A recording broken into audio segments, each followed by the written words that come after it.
এই যে কাঁকড়ার ঘিলু এটা, আর এখানে আছে কাঁকড়ার ঠ্যাং, সরু সরু মোটা মোটা নেই।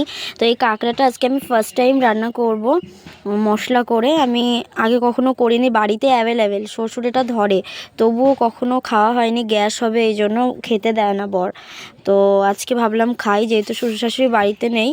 ছোটো শাশুড়ি বললো যে আমাদের জন্য রান্না করো, তাহলে ভাবলাম যে একটা দুটো খেয়ে নেব। তো ওই জন্য আজকে রান্না করব। চলো তোমরা ভিডিওটা দেখতে থাকো।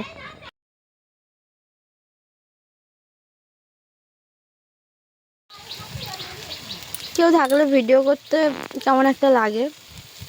ছোটো মা ছিল, বলে দিচ্ছিল, যেহেতু প্রথম রান্না করব কাঁকড়া।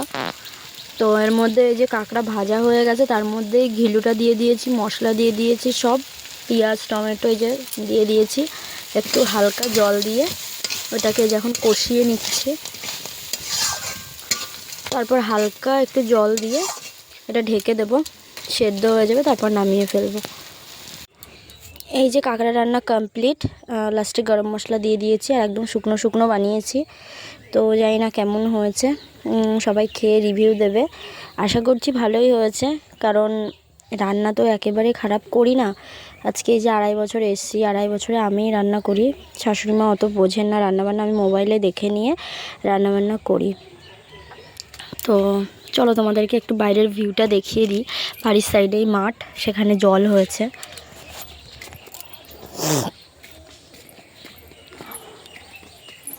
এই যে আমাদের নৌকা, এই যে কত সুন্দর না। এই যে এখান থেকে পাট হয়, তারপরে ওই দূরে ওই জায়গাটায় ধান হয়, সর্ষে হয়। এই যে পুরোটাতে এখানে পাট ধান এইসবই চাষ করা হয়। তো এবার কিছুই হবে না, পুরো জল হয়ে গেছে। এখন মাছ ধরছে এখানে, ওই যে চারো পেতে রেখেছে, ওর ভেতরে মাছ ধরে। এই যে এই জিনিসগুলো তৈরি করে আমার শ্বশুর নিজে হাতে, বাঁশ দিয়ে। আর এই নৌকাটাও আমাদের নিজেদের, এখান থেকে মাঠে যায়, ওই পারে যায় মাঠে, ওখানে মাঠ আছে আমাদের, ওখানে যায়।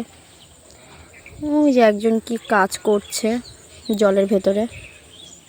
তো ভাবলাম যে রান্না করতে করতে একটু মাঝখানে তোমাদেরকে এটা দেখিয়ে দিই। যারা গ্রাম ভালোবাসো, কারা কারা গ্রাম ভালোবাসো কমেন্ট করো। আমার বিয়ে হয়েছে গ্রামে, আমার তো ভীষণ ভালো লাগে এই জিনিসগুলো, ওই জন্য তোমাদের সঙ্গেও শেয়ার করি। এখানেই আমি একটা দোলনা বানিয়েছি।